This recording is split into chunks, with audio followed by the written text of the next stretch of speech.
Tu es dans une relation saine et tout va bien. Alors c'est super. Mais sache quand même qu'une belle relation peut avec le temps glisser vers des comportements qui peuvent s'avérer toxiques si on n'y fait pas attention. Pourquoi? Parce que de toute façon, les relations demandent un entretien constant.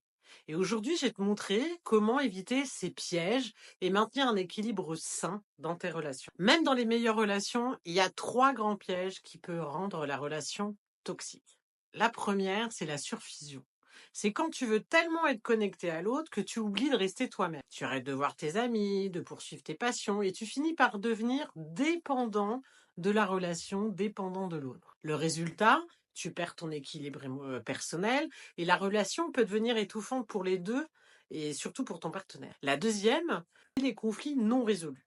Au début, on veut éviter les disputes, on laisse passer certaines choses, des petites frustrations, c'est pas très grave, des besoins qu'on n'a pas exprimés. Mais tous ces non-dits finissent par s'accumuler et peuvent exploser à un moment donné, ce qu'on appelle la goutte de trop. Une relation saine ne veut pas dire qu'il n'y a pas de conflit, mais qu'on sait les gérer. La troisième, c'est le déséquilibre des responsabilités. Quand l'un des deux donne toujours plus de temps, plus d'énergie, plus d'efforts, ça finit par créer du ressentiment même inconscient et se déséquilibre la relation sur le long cours. Donc je vais te présenter les solutions pratiques pour rester dans cette relation saine. Comment faire pour éviter ces pièges et garder cette relation aussi belle qu'au départ. Déjà, premièrement, préserve ton individualité. N'oublie jamais que tu es une personne à part entière, même en couple.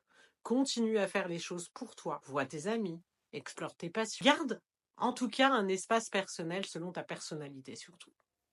Une relation, c'est deux personnes qui se soutiennent, pas deux personnes qui se confondent et qui se contrôlent. Deuxièmement, règle les petits conflits tout de suite. Quand il y a une tension, une frustration, parle-en immédiatement. Demande ce que ressent l'autre. Ou quand tu fais ça, je ressens ça. Ça évite toute cette accumulation des noms. Et quoi qu'on en dise, la communication, ça reste la clé et le fondement d'un couple et d'une belle relation. Troisièmement, évalue l'équilibre régulièrement dans ta relation.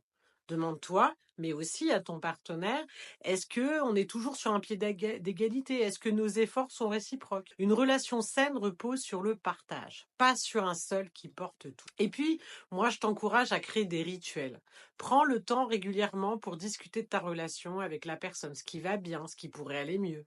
Ça peut être une soirée mensuelle pour faire le point ou une habitude de se dire chaque semaine comment tu te sens dans notre relation, comment ça va pour toi. Et ça paraît anodin, mais c'est essentiel pour une relation qui dure dans le temps. Parce que c'est comme un jardin, une relation, ça demande de l'entretien, ça demande de l'engrais. Et ce n'est pas parce que tout va bien aujourd'hui que ça continuera d'aller bien sans effort. Parce qu'on évolue chacun de son côté. Mais en étant attentive à tous ces pièges, en appliquant ces solutions qui sont toutes simples mais pourtant puissantes, tu peux non seulement éviter les comportements toxiques, mais aussi construire une relation qui est encore plus belle. Alors prends soin de toi, prends soin de l'autre et surtout prends soin de ton équilibre à deux. Et donc si cette vidéo t'a parlé, n'oublie pas de t'abonner sur Instagram, n'hésite pas à échanger avec moi et dis-moi en commentaire quel rituel ou habitude as-tu mis en place pour garder ta relation au top. J'ai hâte de le lire. À bientôt!